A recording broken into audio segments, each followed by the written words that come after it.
Comencemos con la lección número 1. Como les dije, hermanos, vamos a comenzar de una manera inductiva. No voy a empezar hablando de la definición como se empezaría quizás en otras disciplinas.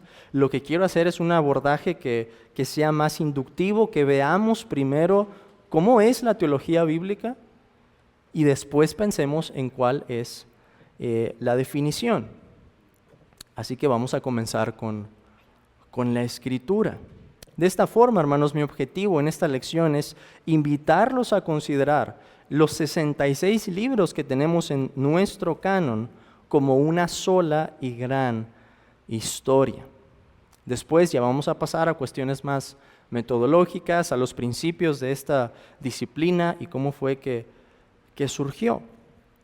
Pero empecemos considerando entonces la Escritura como un todo y como una sola historia, una historia que tiene unidad, que está vinculada en sus partes. En las Escrituras podemos distinguir varias partes. Los judíos dividían el Antiguo Testamento en 3 partes: la ley, los profetas y los escritos. Y probablemente esa sea la razón por la que nuestro Señor Jesucristo habló de la ley de Moisés, los profetas y los salmos. Es probable que el Señor Jesús estuviera haciendo referencia a la división de los libros que los judíos mantenían en ese tiempo, distinguiendo así 3 partes diferentes. Al menos en cuanto a su género podemos argumentar, probablemente en su intención, pero vamos a ver esto un poco más.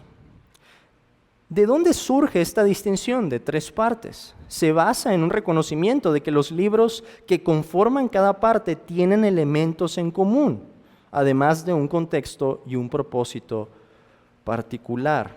La ley de Moisés se distingue por hablar de la creación, el lenguaje del pacto, el establecimiento de un pueblo a quien Dios le revela su voluntad. Por otro lado, los profetas nos cuentan lo que aconteció con el pueblo y lo que Dios hizo con ellos. Los profetas también reprenden la desobediencia al pacto y nos hablan de una restauración futura.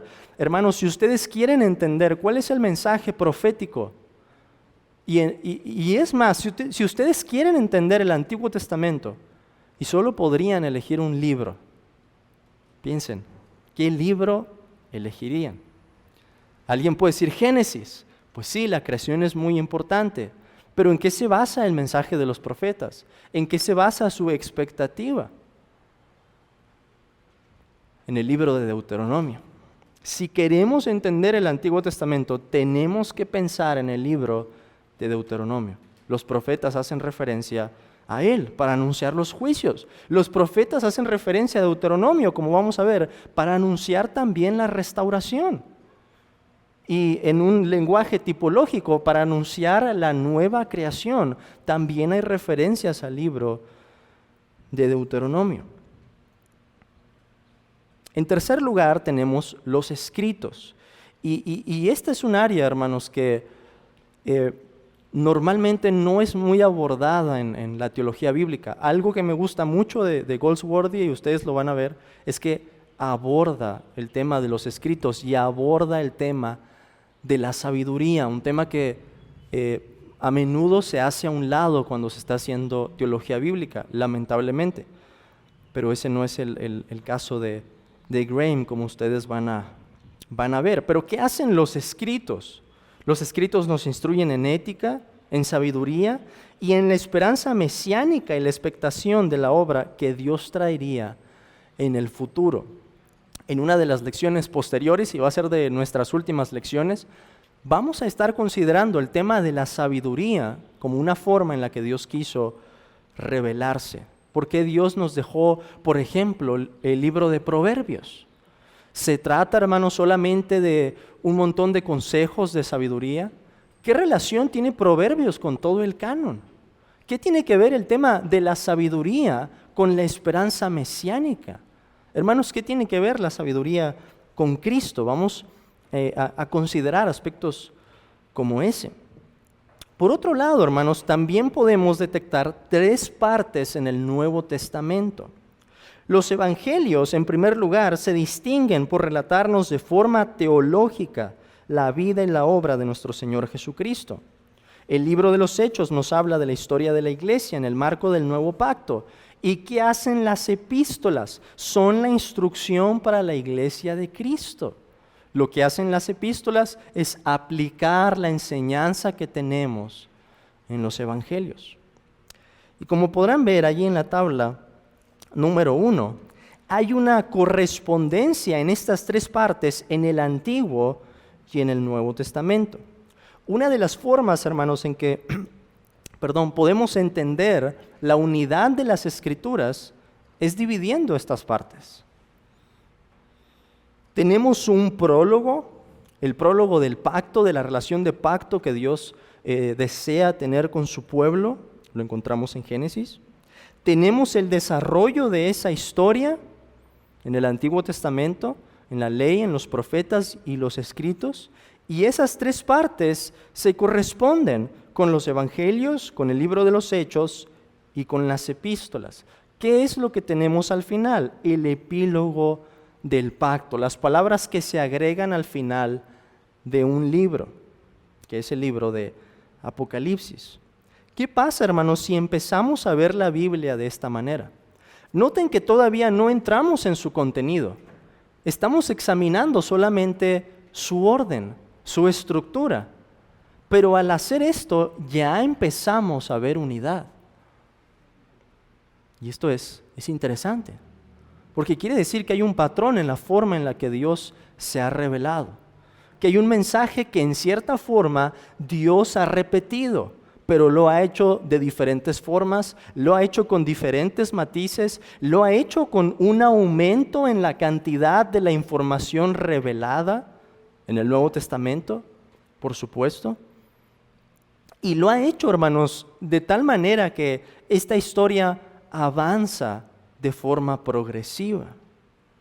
Si pensamos en función del pacto, podemos llegar a una estructura de todo el contenido de la Biblia. Si Génesis es el prólogo, la ley y los evangelios son el pacto, los profetas y los hechos de los apóstoles son la historia en el marco del pacto, y los escritos en el Antiguo Testamento y las epístolas en el Nuevo son la vida, la aplicación de esa enseñanza en el marco del pacto. Este ejemplo entonces nos deja ver la unidad que tienen las Escrituras.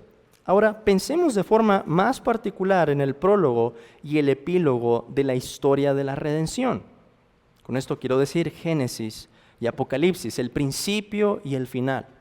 Hermanos, no es cierto que cuando estamos leyendo un libro, y digo esto aún de libros que son por autores humanos y que no tienen un autor divino detrás, cuando leemos cualquier libro, si examinamos el principio y el final, podemos darnos una idea de la historia. Porque en el principio encontramos los elementos que va a contener todo el guión de la historia. Encontramos la trama de la historia. ¿Qué hace un libro normalmente, hermanos? Al sumergirnos en esa historia, en sus primeras páginas, nos presenta un problema. ¿Qué va a pasar en la trama de esa historia? La trama nos va a decir qué es lo que está pasando para que ese problema se resuelva. ¿Y qué es lo que encontramos al final del libro? La resolución de un problema. Con un problema, quiero ser amplio aquí, me refiero a muchas cosas.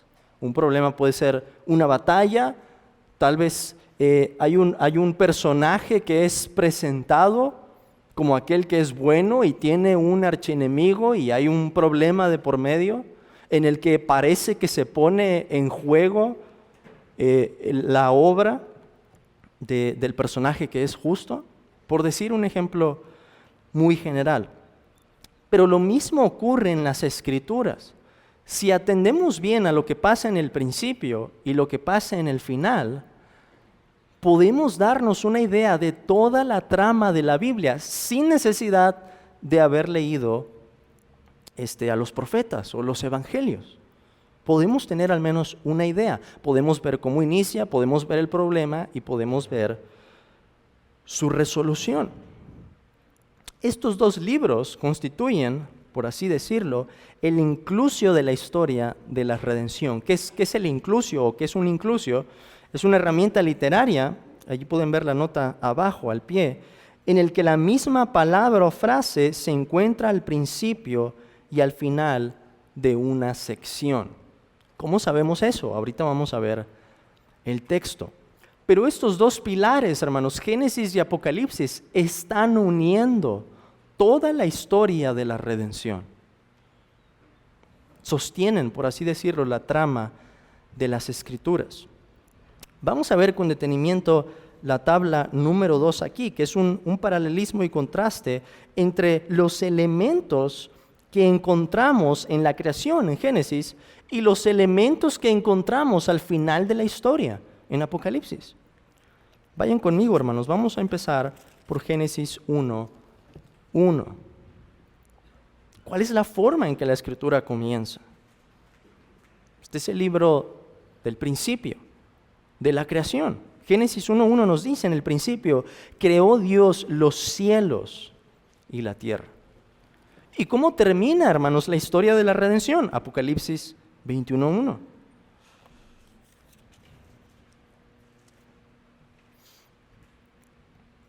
Apocalipsis 21:1 nos dice, vi un cielo nuevo y una tierra nueva, porque el primer cielo y la primera tierra pasaron, y el mar ya no existía más. La misma idea de la creación, es cierto, de una forma renovada, con matices que son diferentes, con una mayor cantidad de revelación, pero hermanos, es el mismo tema, el del principio y el del final.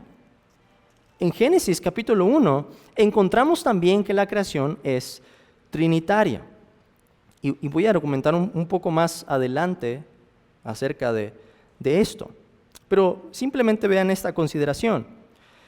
Génesis 1 nos dice, y la tierra estaba desordenada y vacía, y las tinieblas estaban sobre la faz del abismo, y el Espíritu de Dios se movía sobre la faz de las aguas. Ahí tenemos la tercera persona de la Trinidad. Y después en el versículo 3, y dijo Dios, sea la luz, y fue la luz. Hermanos, ¿qué nos dice el Nuevo Testamento de esa primera creación? Piensen en el prólogo del Evangelio de Juan. ¿Qué nos dice el apóstol Juan? Que todas las cosas fueron hechas por medio de Cristo y que sin el Señor Jesús nada de lo que fue hecho ha sido hecho. O sea, Cristo estaba participando en esa creación y lo entendemos en el acto en el que el Padre está hablando. Porque Cristo, hermanos, en el Nuevo Testamento es presentado como aquel por quien el Padre hace todas las cosas. Piensen en Colosenses capítulo 1, por ejemplo. Todo fue creado por medio de Él y para Él. Entonces, aunque en Génesis no lo tenemos tan claro como cuando avanzamos en la historia de la redención, sabemos que las tres personas de la divinidad participaron de esta obra. Que eso es lo que encontramos al final de la historia, Apocalipsis capítulo 1.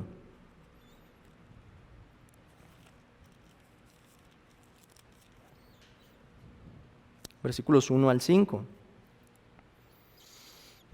Nos dice la Escritura, la revelación de Jesucristo que Dios le dio para manifestar a sus siervos las cosas que deben suceder pronto, y la declaró enviándola por medio de su ángel a su siervo Juan, que ha dado testimonio de la palabra de Dios y del testimonio de Jesucristo y de todas las cosas que ha visto.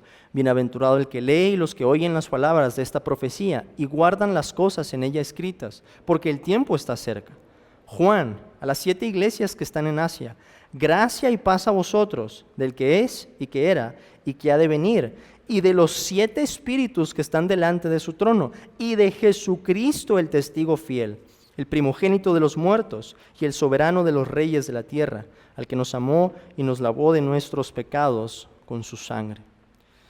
Tenemos al que es, al que era, al que ha de venir, una referencia al nombre de Dios en Éxodo, la forma en que el Señor se reveló como diciendo yo soy, el que soy. Tenemos a los 7 espíritus que están delante de su trono y yo creo, hermanos, que en Apocalipsis esa es una referencia al Espíritu Santo, a la plenitud que goza el Espíritu en su subsistencia. Pero también se nos habla de Jesucristo el testigo fiel. ¿Y qué nos va a presentar el libro de Apocalipsis? Pues primero aquí el mensaje a las iglesias. El Dios Trino está hablando a las iglesias, hablando por medio de la persona del Hijo. Encontramos el juicio que Dios trae a esta creación y vamos a encontrar los nuevos cielos y la nueva tierra. Tenemos una redención que es trinitaria y tenemos una nueva creación que también es trinitaria. Tenemos al Padre, tenemos al que está sentado en el trono junto con Él, al Cordero, y tenemos estos ríos, hermanos, que salen también para dar sanidad en esos nuevos cielos y nueva tierra. Yo argumentaría, y no lo voy a hacer aquí, esto es provisional, pero argumentaría que esa es también una referencia al Espíritu Santo. Cristo nos dice en Juan capítulo 7, haciendo esa referencia a Él como el cumplimiento del templo, que de Él brotarían esas aguas vivas. Y hermanos, ¿quién es el que nos da el Espíritu? ¿De dónde brotan esas aguas vivas? De aquel que posee el Espíritu sin medida. Pero vean que tenemos los mismos elementos. Entonces, la primera creación, volviendo a Génesis, era alumbrada por los astros, por las estrellas, por el sol. Vean Génesis capítulo 1, versículo 14. Dijo luego Dios: haya lumbreras en la expansión de los cielos para separar el día de la noche, y sirvan de señales para las estaciones, para días y años, y sean por lumbreras en la expansión de los cielos, para alumbrar sobre la tierra. Y fue así. E hizo Dios las dos grandes lumbreras, la lumbrera mayor para que señorease en el día, y la lumbrera menor para que señorease en la noche. Hizo también las estrellas. Pero ¿qué encontramos en la nueva creación? Apocalipsis capítulo 22. Perdón, 21, 23 primero.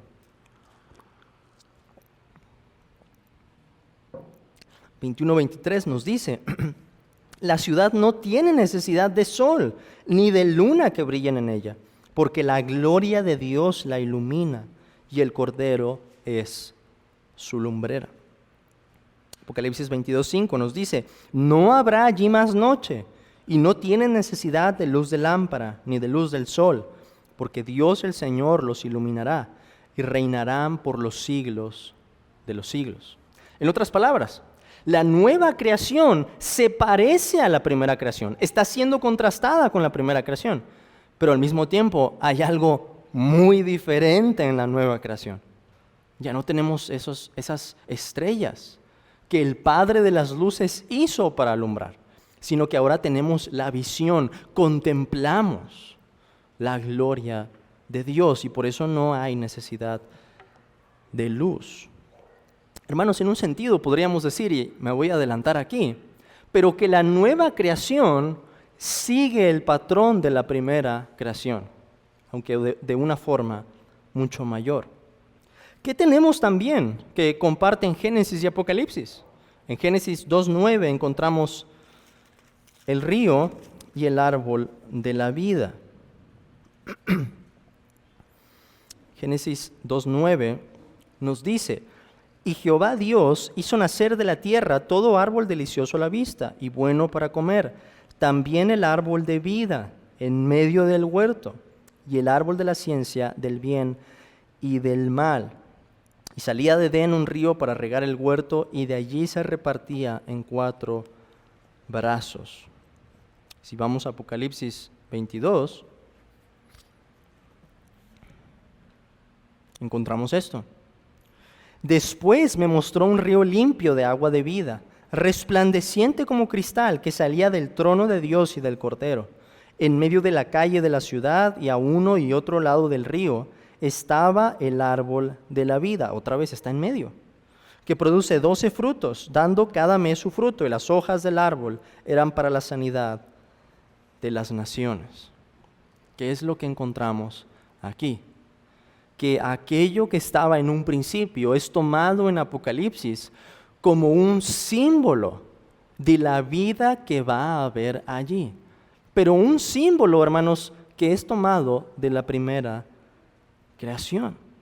¿Qué significa el árbol de la vida en Apocalipsis? La vida eterna. ¿Por qué 12 frutos? Para resaltar la plenitud y la inmutabilidad de esta vida. La primera vida se ofrecía con la condición del pacto de obras. Adán tenía que obedecer. Pero, ¿cómo se nos da la vida? ¿O cómo tomamos, por así decirlo, del árbol de la vida en la nueva creación? Es una vida que nada puede quitar. Es una vida perfecta. Además, tenemos en Génesis a Adán como rey y sacerdote. Esta será también una idea a la que vamos a volver después. Ahorita pueden tener algunas preguntas de esto. Va a ser una explicación superficial y provisional solamente. Pero si vamos a Génesis 1:28, encontramos esto. Y los bendijo Dios y les dijo: fructificad y multiplicaos, llenad la tierra y sojuzgadla, y señoread en los peces del mar, en las aves de los cielos, y en todas las bestias que se mueven sobre la tierra. Creo que la idea de rey no es tan difícil que la veamos, hermanos, porque Adán está ejerciendo un dominio sobre la creación, que se muestra también, no tenemos el tiempo para ver todo eso, pero se muestra también en que Adán es quien le pone nombre a los animales. Hay un ejercicio de autoridad allí. Una de las maneras en el Antiguo Testamento en que se demuestra la autoridad de uno sobre otro es cuando una persona nombra a otra persona, le asigna un nombre. Y encontramos eso en Génesis. Adán tenía que gobernar sobre esa creación. Pero además, si ven Génesis 2:15, tenemos algo muy interesante aquí. Se nos dice: tomó pues Jehová Dios al hombre y lo puso en el huerto de Edén. Adán no estaba en Edén en un principio. Dios lo puso allí. ¿Para qué? Para que lo labrara y lo guardase. Hermanos, consistía la tarea de Adán, cuando vemos Génesis 1:28, de regar algunas plantitas solamente, de trabajar en ese huerto con sus manos. No estoy diciendo que el ser labrador tenga algo de malo, pero ¿sería esa toda la tarea de Adán? ¿Solamente cultivar? Pues encontramos, hermanos, que las palabras que se utilizan en Génesis 2:15 en el Antiguo Testamento son las mismas que se refieren a la tarea de los levitas que tenían que servir y guardar el tabernáculo. Vean, por ejemplo, Números 3:7.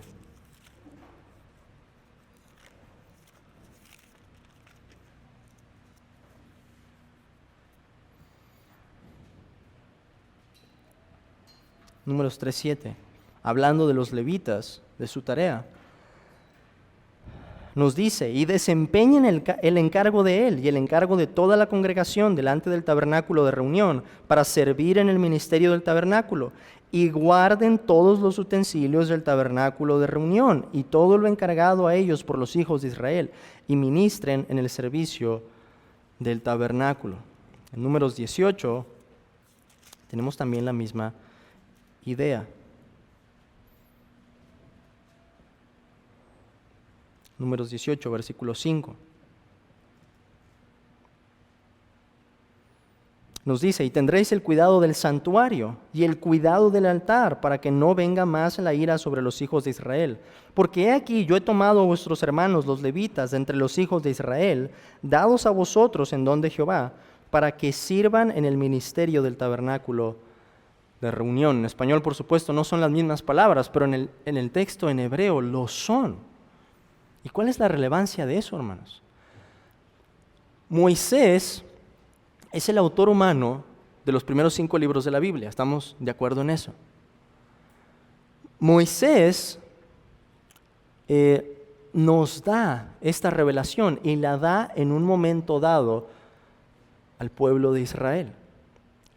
¿Qué iba a pasar, hermanos, si Moisés comenzaba a repetir ciertas palabras?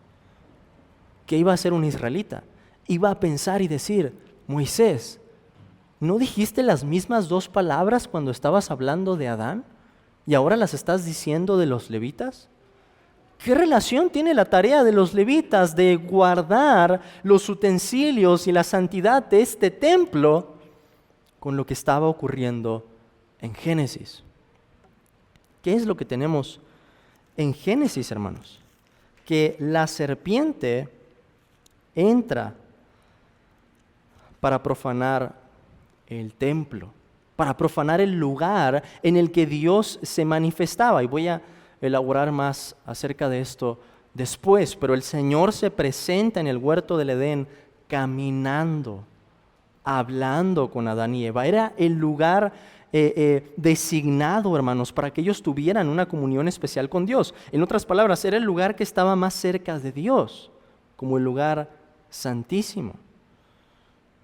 ¿Qué tenía que hacer Adán? Piensen en la serpiente.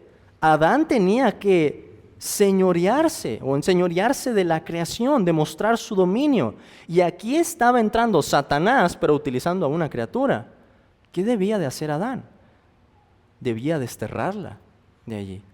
Debía poner sus pies sobre su cabeza y decirle: espérate, lo que estás diciendo no es lo que Dios nos ha dicho, y a mí me ha dado la tarea de cuidar de este lugar. Tenemos entonces a Adán como rey y sacerdote, y es una idea que vamos a elaborar un poco más adelante. Si quieren, si les gusta esa idea, pueden tomar de aquí. Uno de los temas es el oficio real. El oficio real empezaría entonces en Génesis, el oficio sacerdotal también, y podríamos argumentar que en cierta forma el oficio profético también comienza con Adán, pero eso lo dejo, hermanos, para que escojan el tema y lo investiguen. Pero ¿qué parecido tenemos en el Apocalipsis con eso? Los creyentes son llamados reyes y sacerdotes, Apocalipsis 1:6. Y este no es el único texto. El apóstol Pedro también nos llama sacerdocio real. Somos de ese linaje. Pero Apocalipsis 1:6, hablando de Cristo, nos dice que Él nos hizo reyes y sacerdotes para Dios su Padre. A Él sea gloria e imperio por los siglos de los siglos. Amén. ¿Cuál va a ser nuestra tarea en la nueva creación? Pues en un sentido tiene que ser algo parecido a lo que era en la primera creación, pero ahora es algo mucho mayor, porque hemos sido redimidos por la sangre de Cristo, porque los sacrificios que ahora ofrecemos, utilizando el lenguaje del Nuevo Testamento, son sacrificios espirituales, porque la mayordomía que recibimos como reyes es también una mayordomía espiritual y será una mayordomía también física. Somos coherederos con Cristo. Recibiremos la recompensa de la nueva creación que el Señor Jesús recibirá. Además, tenemos a Adán y Eva como el primer matrimonio. Creo que no puse esto en los temas, hermanos. Pero si alguien quiere hacer una teología bíblica del matrimonio, adelante. Es también un tema que podemos rastrear desde un principio. Génesis capítulo 2, versículo 18. Nos dice: y dijo Jehová Dios, no es bueno que el hombre esté solo, le haré ayuda idónea para él. Versículo 21. Entonces Jehová Dios hizo caer sueño profundo sobre Adán, y mientras éste dormía, tomó una de sus costillas y cerró la carne en su lugar. Y de la costilla que Jehová Dios tomó del hombre, hizo una mujer y la trajo al hombre. Dijo entonces Adán: esto es ahora hueso de mis huesos y carne de mi carne. Esta será llamada varona, porque del varón fue tomada. Por tanto, dejará el hombre a su padre y a su madre, y se unirá a su mujer, y serán una sola carne. Por supuesto, sabemos que el apóstol Pablo cita esas palabras para hablar acerca del Evangelio. Pero vamos a Apocalipsis, hermanos, para encontrar ese matrimonio final. Apocalipsis 19:7.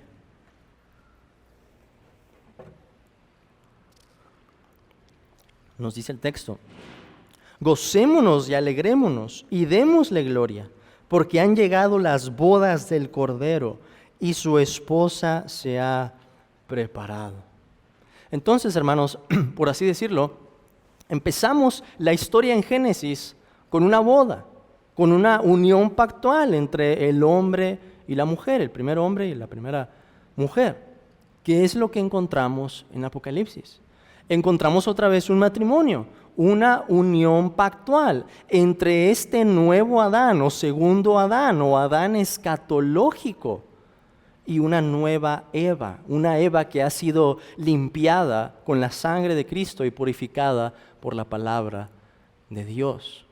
La historia comienza con un matrimonio que es tipológico, como Pablo nos dice en Efesios capítulo 5, de este matrimonio consumado que es entre Cristo y la iglesia. Y de nuevo, hermanos, pueden quedar muchos huecos aquí, es solo una pincelada de lo que vamos a estar viendo. Vemos también que la serpiente llega a irrumpir el orden creado, Génesis capítulo 3, versículo 1, entrometiéndose, deslizándose para entrar al huerto. ¿Y qué es lo que encontramos en Apocalipsis? Apocalipsis capítulo 20, versículo 2. Nos dice que el ángel prendió al dragón, la serpiente antigua, que es el diablo y Satanás, y lo ató por 1000 años. Y en el versículo 19 encontramos esto.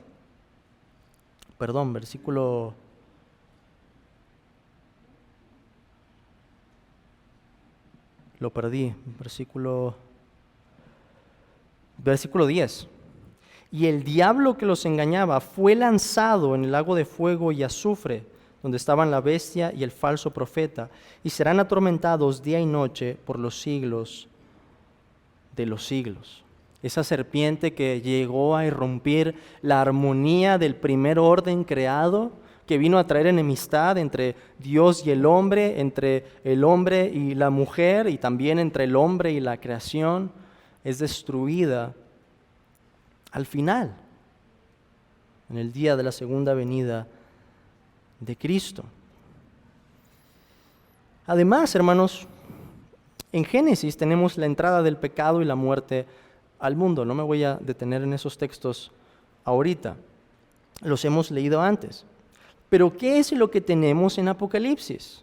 Que eso que vino a destruir la creación y la relación que teníamos en Adán con Dios antes de la caída, en Apocalipsis encontramos que esas cosas terminan.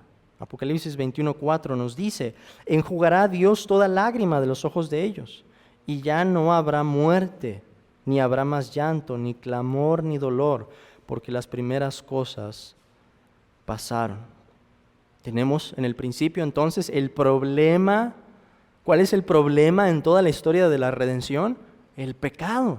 Es el problema del que esperamos ver la resolución.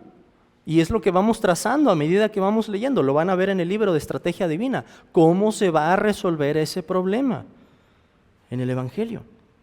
Pero encontramos en Apocalipsis entonces, en la consumación, que ese problema termina por completo. El fin de la historia. En Génesis encontramos también la promesa de Dios para la humanidad caída. ¿Cuál era esa promesa? Génesis 3:15, un texto al que vamos a estar yendo a menudo. Génesis 3:15 nos dice: y pondré enemistad entre ti y la mujer, y entre tu simiente y la simiente suya. Esta te herirá en la cabeza, y tú le herirás en el calcañar. El Señor estaba hablando a la serpiente. Pero el referente de esas palabras es el Señor Jesucristo, la simiente prometida.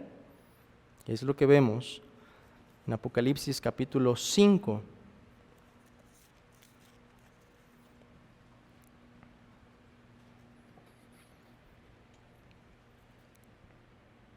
Voy a leer el versículo 5 solamente aquí, Apocalipsis 5:5. Ustedes pueden leer después toda la porción. Pero Juan estaba llorando, nadie había sido hallado digno de tomar aquel libro. Y dice Juan: y uno de los ancianos me dijo: no llores, he aquí que el león de la tribu de Judá, La raíz de David ha vencido para abrir el libro y desatar sus 7 sellos. ¿De dónde viene esto de león de la tribu de Judá? Vamos a ver más adelante. Génesis capítulo 49. La promesa, hermanos, que Dios le da a Abraham de que vendrían reyes de su simiente y que vendría una descendencia en singular, como Pablo dice en Gálatas capítulo 3, se cumple en el Señor Jesucristo. Él es la descendencia prometida. Él es el rey que Dios le prometió en pacto a David, su siervo. Y podemos trazar ese tema por toda la Escritura. El tema del oficio real y cómo Cristo es el que cumple eso. Pero esa simiente que Dios prometió es la misma que estaba en Génesis capítulo 3, versículo 15. Además, hermanos, por último, tenemos en el libro de Génesis al hombre siendo expulsado del huerto y de la presencia de Dios. Génesis 3:24 nos dice estas palabras.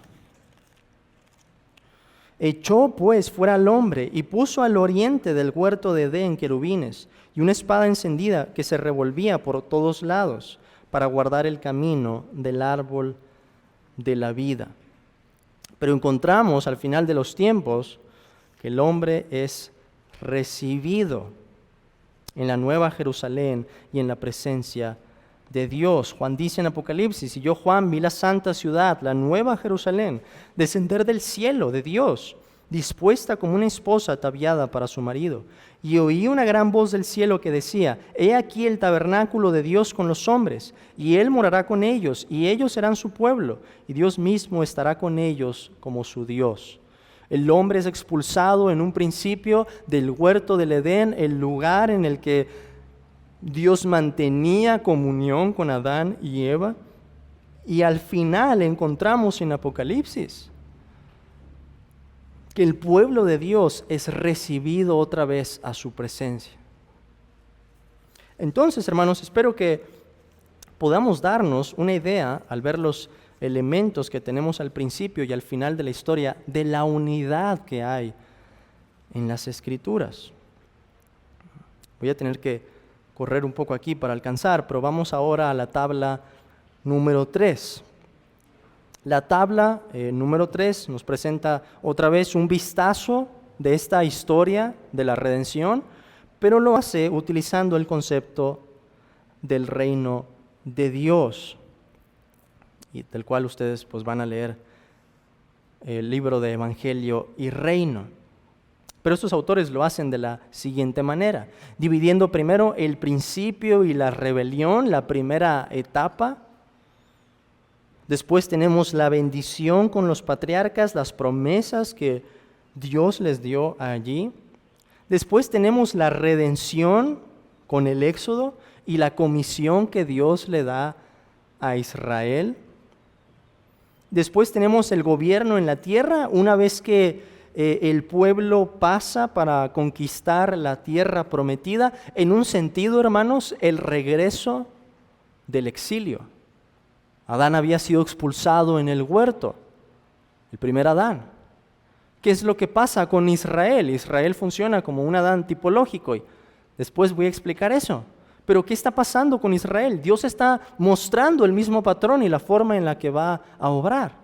Dios libera a Israel y los introduce, Él mismo los pone. Ese es el lenguaje que Moisés utiliza en el libro de Deuteronomio, que fue el Señor el que los guió hacia la tierra prometida, de regreso del exilio para establecer su reino allí. Pero ¿qué es lo que tenemos después del gobierno? Tenemos otro exilio y tenemos después la restauración. Después encontramos la nueva era, hablando ya del nuevo pacto, y después la consumación. Vamos a ver este mismo esquema, pero ahora en la figura 1, que está en la siguiente página. Y hermanos, este resumen me gustó mucho, es un resumen gráfico de la historia de la redención. Y vamos, no tenemos ya tanto tiempo, pero vamos a verlo brevemente.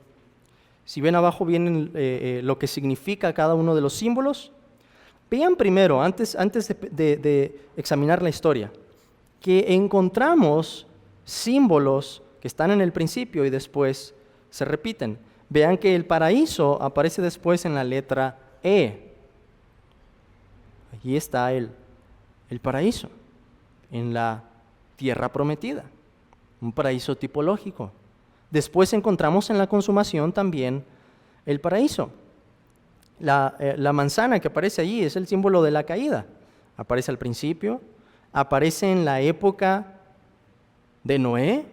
Tenemos una caída allí también, vamos a ver eso más adelante. Encontramos a Israel pasando a esa tierra prometida, pero ¿qué es lo que pasa?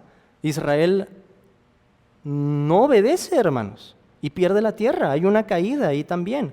Tenemos el inicio de la restauración. Por ejemplo, con Esdras, con Nehemías, encontramos que parece haber un avivamiento, pero después, al terminar esos dos libros, ¿qué es lo que vemos?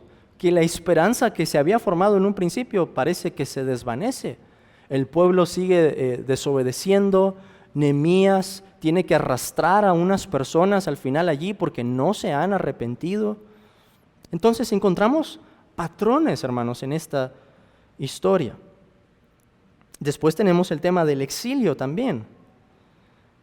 Un tema que aparece después, lo veíamos ahorita, Génesis 3:24. Dios echa fuera de la tierra a Adán. ¿Qué es lo que pasa con Israel? Israel desobedece, Dios lo echa fuera de la tierra. Hermanos, es la misma idea. Tenemos las aguas del juicio al principio de la historia. Y tenemos también un juicio al final de la historia, pero esta vez ya no por aguas, sino a través del fuego. ¿Qué es lo que encontramos en los patriarcas? Una promesa que incluye tres cosas. Una promesa que incluye una gran simiente, que incluye una tierra, un lugar en el que el pueblo va a poder habitar y que incluye bendición para todas las naciones.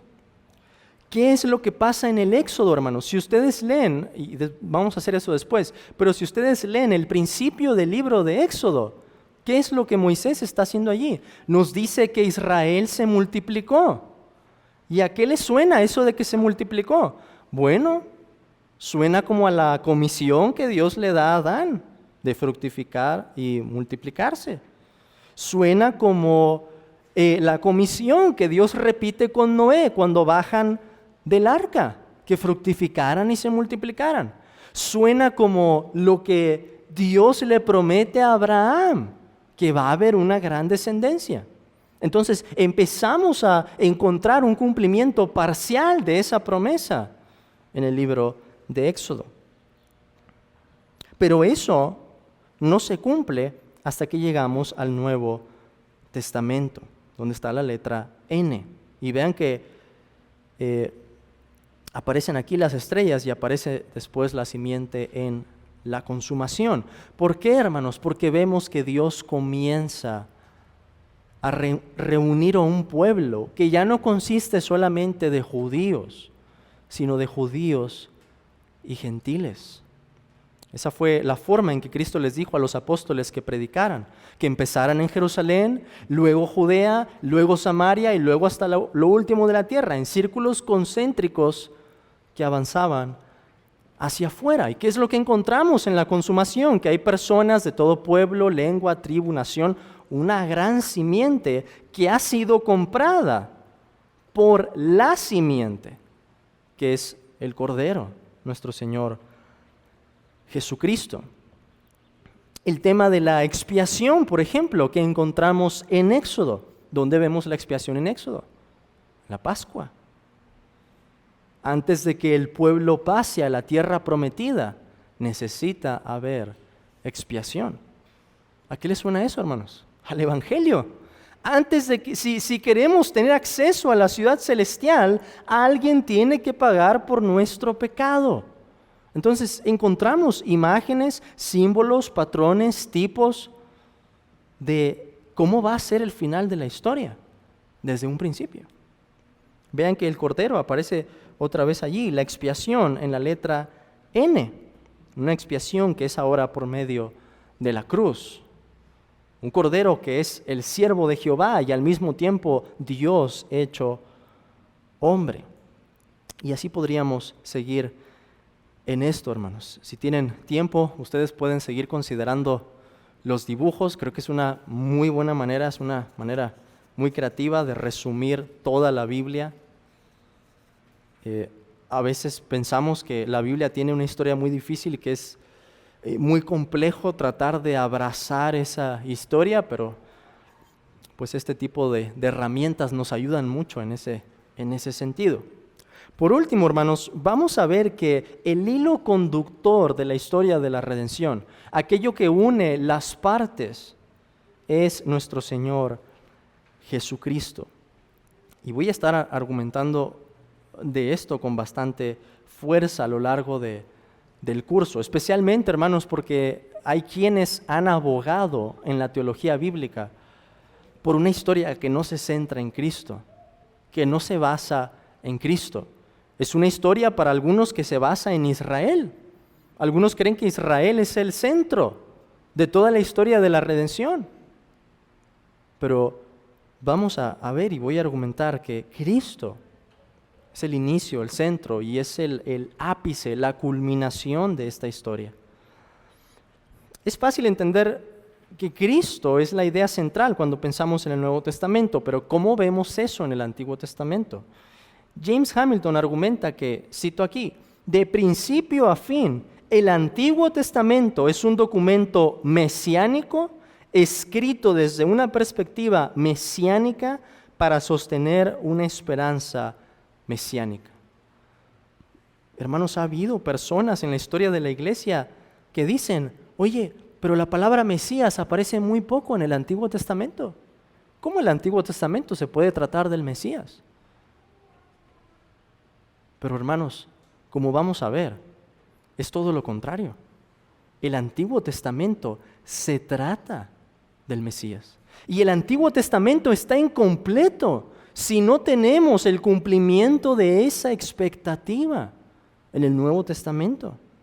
Si solamente leyéramos el Antiguo, tenemos entonces una historia truncada, incompleta, una historia que todavía no tiene un final, que se ha perdido su desarrollo en medio de los tiempos.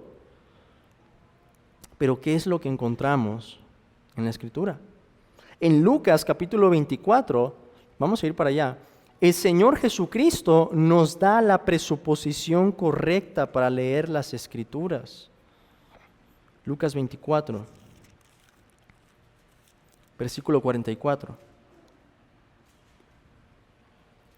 Cristo resucitado, estando con sus discípulos, les dice, estas son las palabras que os hablé, estando aún con vosotros, que era necesario que se cumpliese todo lo que está escrito de mí en la ley de Moisés, en los profetas y en los salmos. La triple división que mencionaba hace un momento. Cristo se ve a sí mismo en todos los libros de la Biblia, en todo el canon. Nos dice la Escritura. Entonces les abrió el entendimiento para que comprendiesen las Escrituras. Hermanos, ¿cuántas veces repitió el Señor Jesús a sus discípulos que era necesario que se cumpliese todo lo que estaba escrito de Él? Que Él iba a ser crucificado, que iba a sufrir, que iba a padecer de esta generación, pero después iba a resucitar al tercer día. Vemos en los evangelios una y otra vez que el Señor repite el mismo mensaje.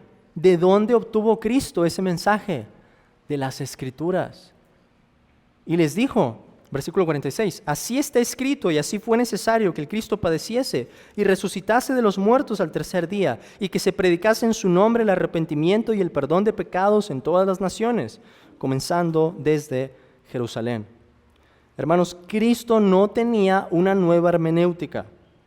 Cristo no tenía una hermenéutica diferente. Cristo no estaba inventando una hermenéutica en la que Él se veía a sí mismo en todos los textos. No, Él se veía en sí mismo en toda la Biblia, porque ya toda la Biblia hablaba de Él.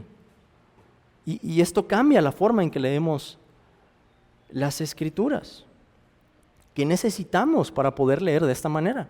Que Cristo abra nuestro entendimiento. Es un asunto espiritual. Porque el apóstol Pablo dice que los judíos no pueden encontrar el significado del antiguo pacto, porque tienen un velo, su entendimiento se embotó, es una cuestión espiritual. Para poder ver a Cristo entonces en el Antiguo Testamento necesitamos, hermanos, los ojos de la fe y un entendimiento renovado por el Espíritu Santo. Esto mismo, hermanos, es lo que enseña el apóstol Pedro en su primera carta, en el capítulo 1.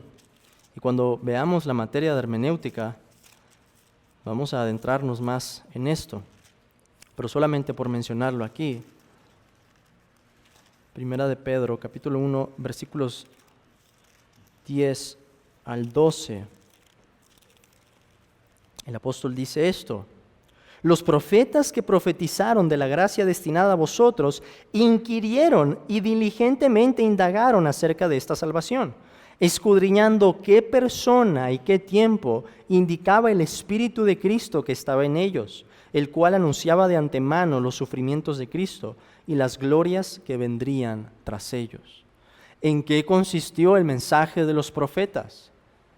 En anunciar los sufrimientos y la gloria de Cristo. ¿Entendían los profetas exactamente todo lo que estaban diciendo? ¿Entendería Ezequiel que la visión que tuvo en 8 o 9 capítulos de su libro acerca de un templo asentado en un monte que es como una gran ciudad, se trataba exactamente de los nuevos cielos y la nueva tierra que encontramos en Apocalipsis? Probablemente no, hermanos. Probablemente entendía más de lo que pensamos, pero no entendía más de la revelación que nosotros tenemos ahora. Sabemos eso por el Nuevo Testamento. Cristo le dijo a sus discípulos que ellos eran bienaventurados porque muchos antes de ellos, incluyendo a los profetas, desearon ver las cosas que ellos estaban presenciando. Y solamente para ver una ilustración, con esto vamos a terminar la lección porque ya me alargué. Vamos a ver que Cristo es mayor que, vean primero, los ángeles. Hebreos capítulo 1, versículo 4. Nos dice que Cristo es hecho tanto superior a los ángeles, cuanto heredó más excelente nombre que ellos. Porque ¿a cuál de los ángeles dijo Dios jamás: mi hijo eres tú, yo te he engendrado hoy?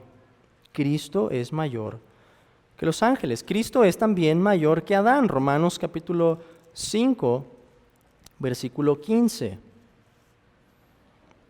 Nos dice: pero el don no fue como la transgresión, porque si por la transgresión de aquel uno murieron los muchos, abundaron mucho más para los muchos la gracia y el don de Dios por la gracia de un hombre, Jesucristo. Cristo es el Adán escatológico, es mayor, viene a traer salvación.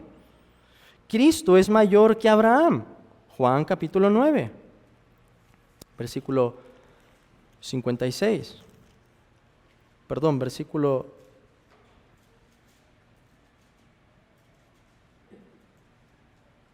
'Perdón, hermanos, Juan capítulo 8, me equivoqué ahí en el texto. Juan capítulo 8, versículo 56. Abraham vuestro padre se gozó de que había de ver mi día, y lo vio y se gozó.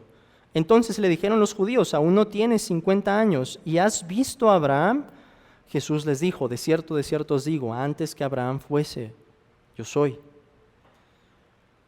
Cristo es presentado también como alguien que es mayor que Jacob. Juan capítulo 2, versículo. Hermanos, no sé qué pasó aquí, tengo los textos mal, pero es Juan capítulo 2, versículo 51. No sé qué pasó ahí. Nos dice, le dijo: de cierto os digo, de aquí adelante veréis el cielo abierto y a los ángeles de Dios que suben y descienden sobre el Hijo del Hombre. Perdón, 1:51 fue ese. ¿En dónde aparecen los ángeles de Dios que suben y descienden? Con la escalera que vio Jacob en su sueño, en Génesis capítulo 28. ¿Qué está diciendo Cristo? Que Él es el medio, por decirlo así, entre el cielo y la tierra. Que los ángeles de Dios manifiestan también su presencia acudiendo por medio de Él. Cristo es el centro, entonces, de lo que el templo de Dios, en el lugar de Dios, estaba figurando. Cristo es también mayor que Moisés, y ya no vamos a alcanzar a ver todos los textos, pero el libro de Hebreos nos dice que Cristo fue más fiel que Moisés. Él fue el que construyó la casa. Moisés fue fiel sobre la casa de Dios, pero Cristo fue el que la hizo. Cristo es mayor que Aarón. ¿Por qué? Porque en el sacerdocio que Aarón ejercía, tenía que ofrecer sacrificios por sí mismo y por el pueblo antes de entrar a la presencia de Dios. Cristo no tuvo necesidad de ofrecer un sacrificio por sí mismo, sino que Él, hermanos, por su dignidad y su obra en la redención, se presenta delante del Padre en un sacrificio en el que Él ya no tiene que estar de pie, a diferencia de los sacerdotes en el Antiguo Testamento. En el templo no había un lugar para sentarse. ¿Habían pensado en eso?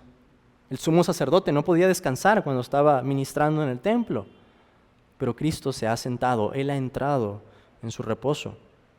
Cristo es mayor que el maná. ¿Recuerdan eso en Juan capítulo 6, cuando el Señor dice que Él es el pan de vida? El Señor les dice que Moisés no fue el que les dio el pan del cielo, sino que Él es el verdadero pan del cielo que había descendido al mundo para dar vida.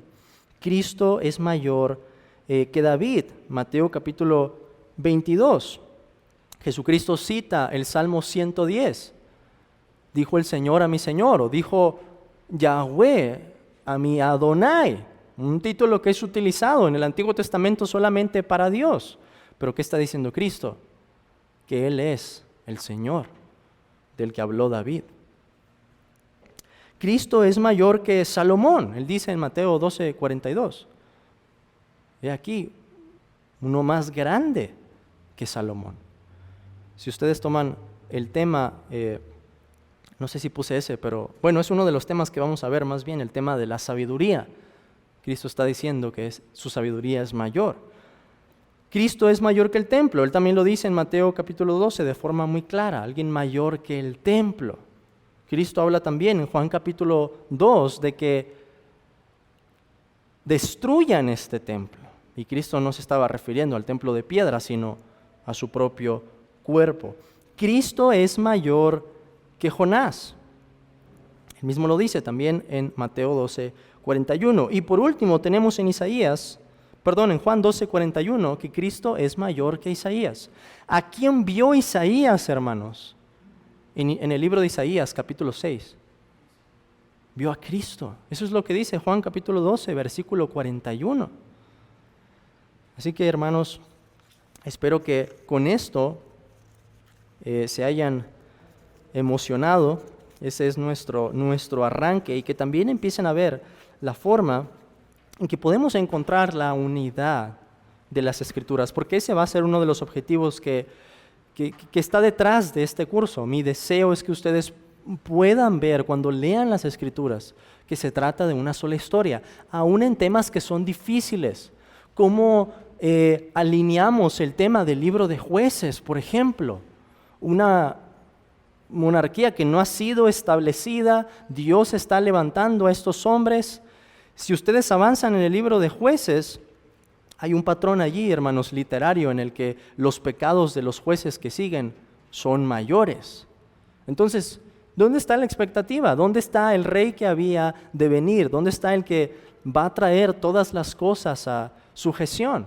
¿Cómo entendemos la guerra en el Antiguo Testamento? ¿Qué referencia tiene eso a Cristo? Espero que al final, cuando vuelvan a leer el Antiguo Testamento, puedan encontrar esos temas y digan, ahora puedo ver cómo todo esto apunta o encaja dentro del plan de Dios. Así que, hermanos, vamos a terminar aquí esta lección.